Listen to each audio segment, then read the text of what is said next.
Hey there, folks. Picture this. A sleek private jet, high above the Atlantic. The kind of plane that screams money leather seats, personal suites, the works, and in the middle of all that luxury, a single slap cuts through the silence like a thunderclap. I'm Ellen Harper, a flight attendant with 35 years under my belt. And let me tell you, I thought I'd seen it all until I met little Ava Bennett and her dad, Marcus, on that one flight that turned my whole world upside down. It was supposed to be just another day serving the ultra-rich, but by the end, it'd be a story that'd make you rethink everything you assume about people, no matter how high or low they sit on the ladder. So, I'm in the crew lounge at Chicago O'Hare, sipping coffee, checking my uniform in the mirror. Yeah, at 58, I still make sure every crease is sharp, every pin in place. My buddy Luis, another attendant with a grin that could charm a storm cloud, nudges me and says, "Ellen, you're serving royalty today, huh?" He's half joking, but he's not wrong. The manifest says Bennett Enterprises, a clean tech empire, has booked the whole jet for a trip to Berlin. Marcus Bennett, the guy who went from a kid in a Detroit trailer park to a billionaire shaking up the energy world, is leading the pack. I roll my eyes, tell Luis. Rich folks, same old story. They want their egos stroked and their drinks cold. I've served enough tycoons to know the drill. They're all flash, no substance, right?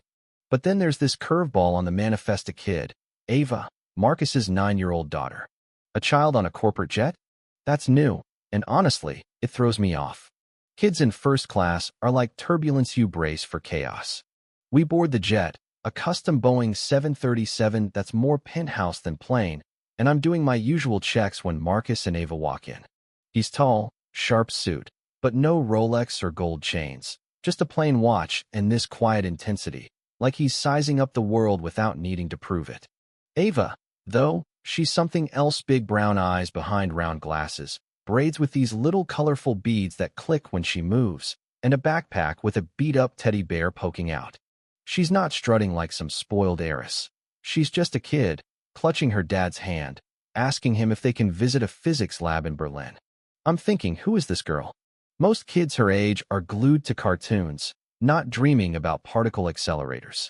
The flight takes off, smooth as silk, and I'm serving drinks, keeping my professional smile locked in. Ava's reading a book on quantum mechanics. Yeah, you heard that right. And Marcus is buried in spreadsheets, but every few minutes, he glances at her, like she's the only thing keeping him grounded. I offer Ava a sparkling water, and she looks up, all polite, says, "Thank you, Miss Ellen. Could I have a lemon slice?" Dad says hydration's key at altitude. I'm floored. This kid's quoting cabin pressure stats like a scientist, and I'm already wondering if I've misjudged her. We chat a bit, and she asks me about my job, not in that fake way kids do when they're fishing for attention, but like she genuinely wants to know. "Do people treat you different in that uniform?" she says, scribbling in a notebook. I tell her, yeah, the uniform's like armor, gives you authority, but sometimes folks forget there's a person underneath. She nods, all serious, like she gets it, and I'm thinking, this girl's sharper than half the CEOs I've served. Things are going fine until about 4 hours in, when Ava gets sick, real sick. She's in the lavatory, pale as a ghost, clutching her stomach, and I'm holding her braids back, rubbing her back, telling her it's going to be okay. Marcus is there in a heartbeat, his face all worry, no trace of the billionaire mogul. "You didn't wake me, Ava," he says, soft but firm, and she mumbles, "You were sleeping so good, Dad." That hits me hard, a kid putting her dad's rest before her own pain. I grab some ginger ale, a cool compress, and we get her settled, but something shifts in me. This isn't just a job anymore. It's personal. I'm seeing them, not their status, and it's messing with the walls I've built over decades of pouring champagne for people who barely look at me. Then comes the moment that changes everything. We hit turbulence, bad turbulence, the kind that makes your stomach lurch and your heart race. I'm securing the galley when I see Ava in the aisle, heading toward the lavatory again. I don't know why she's up. Maybe she's still queasy. Maybe she's just curious, but the seatbelt sign's on, and I'm stressed, thinking she's some random kid sneaking into first class. I snap. "I told you 3 times, get back to your seat. This is first class only." She freezes, eyes wide, and in a moment of pure reflex, my hand flies out, and I slap her. The cabin goes dead silent. Phones come out, recording. Marcus stands, all 6 foot something of him, and his voice is low, like a storm brewing. That's my daughter, Ava Bennett, and this is my jet. What the hell do you think you're doing? My heart stops. I've just slapped the billionaire's kid, the girl I was comforting an hour ago, and now the whole world's about to know it. I'm frozen, my palm still stinging, and I stammer. Thought she was I didn't know. Marcus steps closer, not yelling, but his eyes are fire. You didn't ask. You assumed.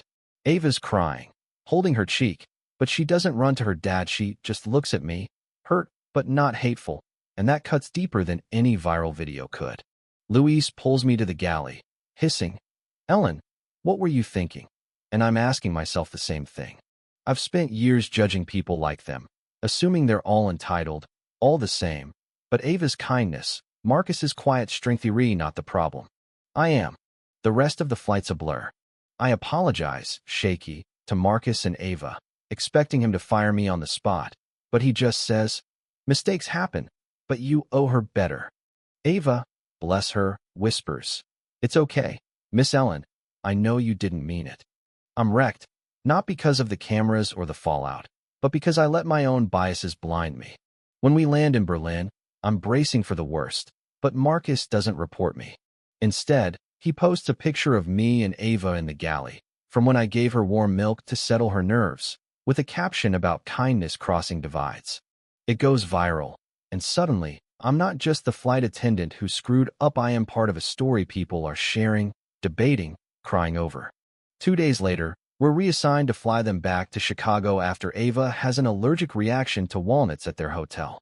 She's pale but smiling when she sees me, like we're old friends. Miss Ellen, you're back, she says, and Marcus gives me a nod, like he's willing to move past it. On that flight, we hit more turbulence, and Ava's scared, but I'm there, telling her about the plane's design, how it's built to handle way worse than this. Marcus chimes in. Even I get nervous. Kiddo doesn't mean the math's wrong. We laugh, and for a moment, it's just 3 people riding out a storm together, no titles, no uniforms. When we land, Ava hands me a Droinga jet with me standing beside it, and the words, thanks for making the sky safe. Your friend, Ava?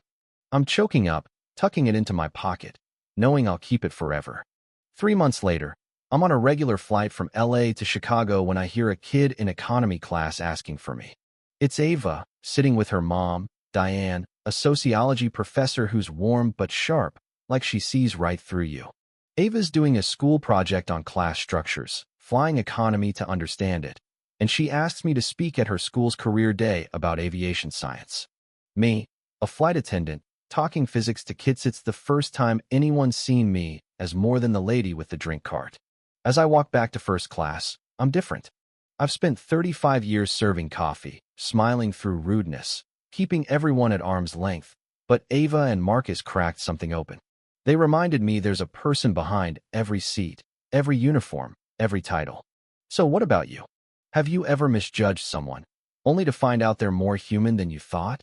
Drop a comment. Share your story. Let's talk about the moments that make us see each other for real. And if this hit you like it hit me, give it a like, subscribe, and let's keep these stories going.